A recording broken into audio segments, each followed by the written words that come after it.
Halo sobat semua, selamat datang kembali di channel novel kita. Sebelum kita lanjutkan ceritanya ini, ayo jangan lupa subscribe, like, komen, share, dan nyalakan lonceng notifikasinya agar mendapatkan notifikasi video terbaru ketika Mimin upload videonya. Istri yang dimanja, bab 137, mereka lebih sengsara.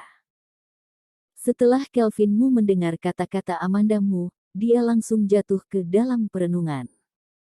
Setelah beberapa saat, dia menggelengkan kepalanya.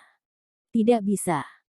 Ketika Tuan Mu pergi ke luar negeri, sudah pernah dikatakan, biarkan dia menjalankan perusahaanmu dengan baik.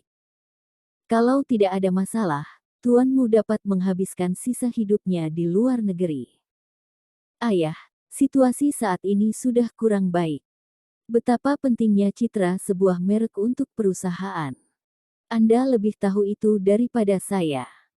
Beberapa waktu ini, semua yang telah terjadi memiliki banyak dampak pada perusahaanmu. Sebelum kata-kata Amanda Mu selesai, Kelvin Mu tiba-tiba memotongnya. Bagaimana hubungannya dengan Ricky Mo? Aku tidak tahu bagaimana Amanda dengan Ricky Mo. Dia justru sangat dekat dengan Charles Mo. Siang tadi, mereka berdua makan bersama dan terlihat sangat mesra di tengah kerumunan orang. Setelah Siska Mu selesai berbicara, dia menoleh ke Amanda Mu dengan senyum di wajahnya. Apakah yang kukatakan benar? Amanda Mu tidak mau memandang Siska Mu, hanya menoleh ke Kelvin Mu dan berkata, Ricky Mo bersikap biasa saja kepadaku, begitulah adanya. Dia juga tidak tahu mengapa dia berbohong untuk membantu Ricky Mo. Kelvin Mu mengerutkan kening dengan sengit. Amanda, Ricky Mo adalah suamimu, mengapa kamu? Amanda Mu tahu bahwa Kelvin Mu sependapat dengan Ricky Mo, dan dia sudah jengkel dengan kata-kata seperti itu.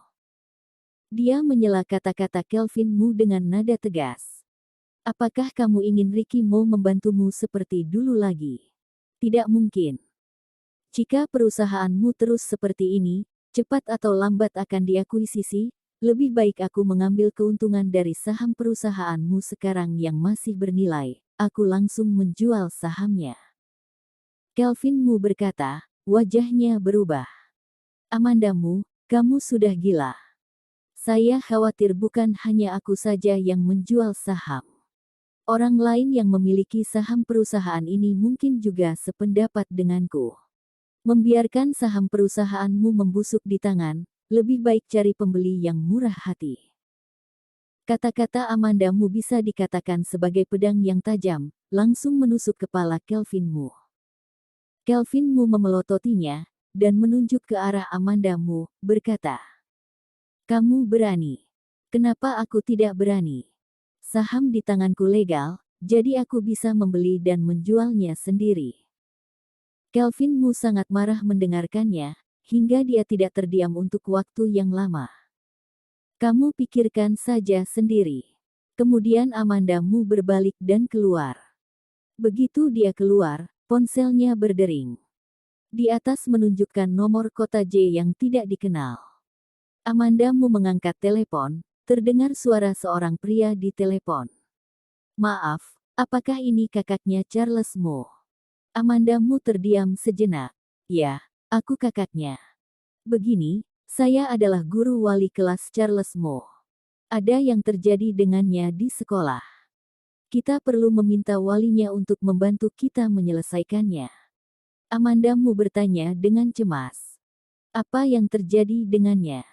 Charles Mo baik-baik saja, dia. Guru kelas berhenti dan berkata. Ada konflik di antara dia dan teman sekelasnya, kemudian bertengkar. Dia sendiri baik-baik saja, kondisi temannya yang dipukul lumayan parah. Amanda Mu menghela nafas lega. Baik, aku tahu, aku akan segera ke sana. Titik titik titik titik titik titik. Amanda Mu keluar dari keluarga Mu dan memanggil sebuah mobil di pinggir jalan. Ketika dia menaiki mobil, dia menghubungi Ricky Mo. Namun, mungkin Ricky Mo sedang sibuk, dia tidak menjawab telepon. Sekolah Charles Mo tidak jauh dari perusahaanmu, sampai dalam 10 menit. Amanda Mu langsung bertemu dengan guru wali kelas Charles Mo. Dia sedikit mengangguk. Halo. Halo. Wali kelas mengangguk. Charles Mo sudah termasuk anak yang tampan di kelas. Tidak disangka, kakak perempuan Charles Mo juga sangat cantik, memang gen keluarganya yang bagus. Amanda Mu menatapnya dan bertanya, bisakah Anda memberitahu saya masalahnya? Begini, terjadi sedikit pertengkaran antara Charles Mo dengan temannya. Anak-anak juga tidak sabaran, akhirnya mereka berkelahi. Hanya saja Charles Mo memukul temannya cukup parah. Sebagai walinya harus mendidiknya. Amanda Mu mengerutkan kening, dia tidak menyukai kata-kata guru itu. Dia berkata dengan nada serius. Ibu, kamu bahkan tidak tahu jelas tentang masalah ini, lalu menyuruh saya mendidik Charles Mo.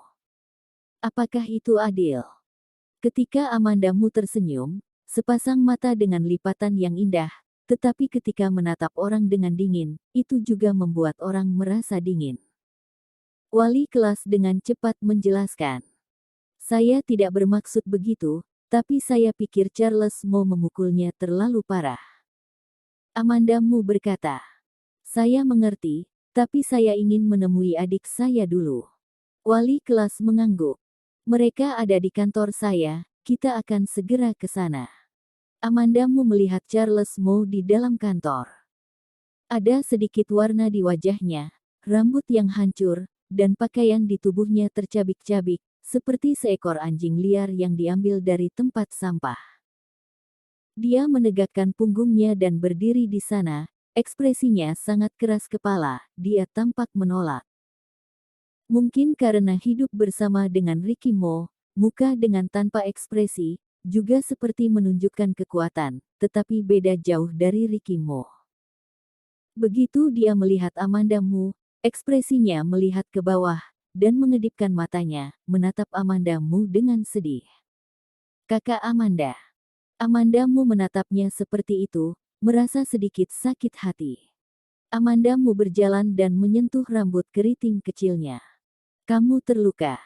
Tidak. Charles Mo menggelengkan kepalanya, kemudian berkata dengan suara yang hanya bisa didengar oleh mereka berdua. Aku hanya baju aja yang sobek, mereka lebih menderita. Mereka. Amanda Mu melihat ke belakang, kemudian baru melihat dua anak laki-laki lain juga ada di kantor. Tapi kedua wajah anak itu memiliki lebih banyak luka daripada Charles Mo, keduanya duduk. Hanya Charles Mo yang berdiri sendiri.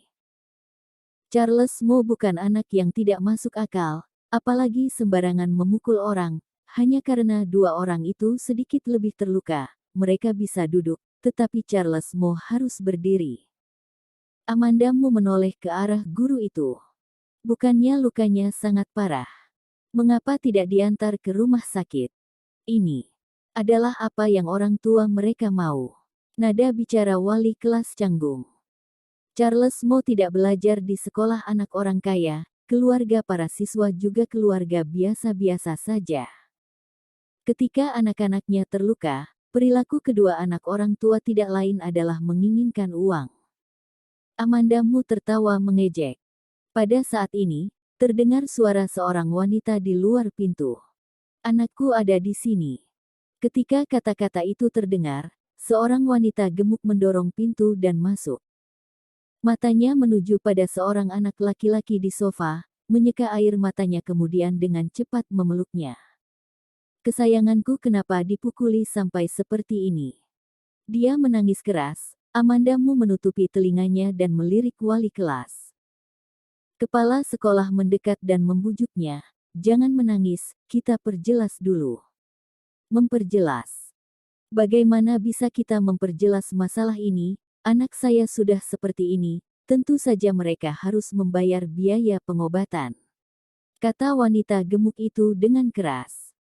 Amanda Mu mendengar kata-kata itu dan berkata, kita bisa membayar biaya pengobatan, tapi sekarang perlu mengetahui jelas semuanya terlebih dahulu. Charles, kamu katakan, mengapa kamu berkelahi dengan mereka?